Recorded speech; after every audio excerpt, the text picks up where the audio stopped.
आगे बढ़ते हैं और बात कर लेते हैं बड़ी खबर की। रायपुर से आपको बड़ी खबर बता रहे हैं, जहां पर व्यापारियों का विरोध जारी है। दुकानें बंद हैं, आसपास के लोगों को भारी परेशानियों का सामना भी करना पड़ रहा है।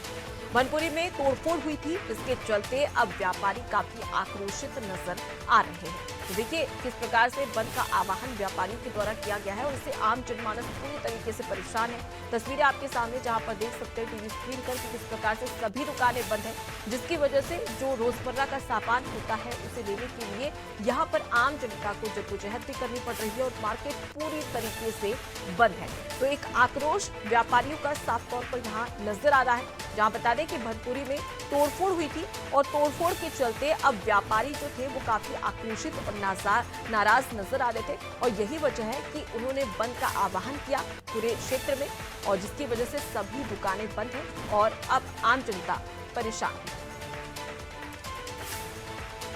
इसी खबर पर ज्यादा जानकारी ले लेते हैं। हमारे साथ में संवाददाता सुधीर वर्मा जुड़ गए। सुधीर, ऐसा कौन सा पूरा मामला हुआ था जिसकी वजह से भानपुरी में तोड़फोड़ हुई थी और भानपुरी में तोड़फोड़ के बाद में इस प्रकार से जो व्यापारी है उनका गुस्सा फूट रहा है?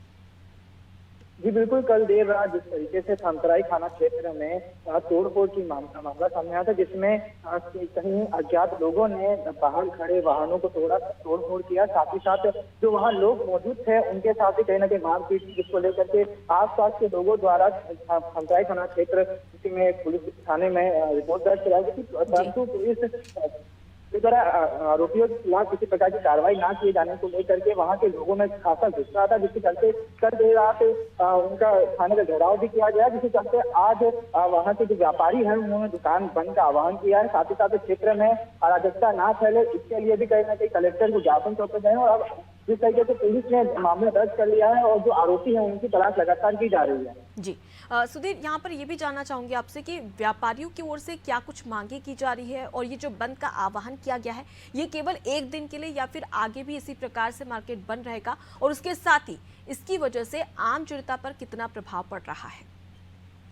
जी बिल्कुल, अगर बात की जाए व्यापारियों की मांगों की तो बीते दिनों जिस तरीके से लगातार राजधानी रायपुर में आपराधिक मामले बढ़े हैं, हमने देखा जिस तरीके से हत्याएं हुई है, चाकूबाजी के मामले समझना, साथ ही साथ जो इस प्रकार के असामाजिक तत्व है वो बढ़ते नजर आए, जिसको लेकर के व्यापारियों ने आज जिला कलेक्टर से मांग की है कि उन सभी मामलों पर जल्द से जल्द कार्रवाई की जाए और जो आरोपी है उनके खिलाफ कार्रवाई की जाए। अगर बात करें वहाँ के लोगों की तो बंद की वजह से वहाँ के लोगों को खासी दिक्कतों का सामना करना पड़ेगा। अगर बात करें वहाँ के लोगों की तो वहाँ पे जो बात की दुकानें वो बंद है, जिसकी वजह से जो सामान्य जो वस्तुएं हैं, जो रोजमर्रा की चीजें हैं, उनकी वजह से कहीं ना कहीं दिक्कतों का सामना करना पड़ रहा है और इस क्षेत्र के लोग हैं कलेक्टर द्वारा उन्हें आदेश दिए गए हैं कि दुकानें जल्द से जल्द चालू करें ताकि वहाँ के लोगों को दिक्कतों का सामना न करना पड़े। जी, तो फिलहाल के लिए बहुत शुक्रिया सुधीर तमाम जानकारी हम तक पहुंचाने के लिए। तो देखिए पूरा मामला जो है वो रायपुर का है, जहां पर व्यापारी काफी आक्रोशित नजर आ रहे हैं और व्यापारी का साफ तौर पर कहना है कि बदमाशों पर कार्रवाई की जाए। जिस प्रकार से कानून का जो खौफ है वो बदमाशों में नजर नहीं आ रहा है और इसकी वजह से आम जनता परेशान हो रही है, क्योंकि व्यापारियों का विरोध तो जाहिर सी बात है कि हो रहा है, लेकिन इसकी वजह से दुकानें बंद है और जो रोजमर्रा का सामान होता है वो आम जनता को नहीं मिल पा रहा है। लेकिन अब देखने वाली बात होगी कि ये जो नाराजगी है, ये जो आक्रोश है वो कब तक इसी तरह बरकरार रहता है। और हालांकि प्रशासन की बात कर ली जाए तो किसी घटना की अनहोनी के चलते अब प्रशासन भी पूरी तरीके से अलर्ट है, चप्पे चप्पे पर नजर भी यहाँ पर रखी जा रही है। साथ ही तमाम जो व्यापारियों की मांगे कार्रवाई की जाए बदमाशों पर, उस पर भी प्रशासन की टीम की ओर से ध्यान दिया जा रहा है।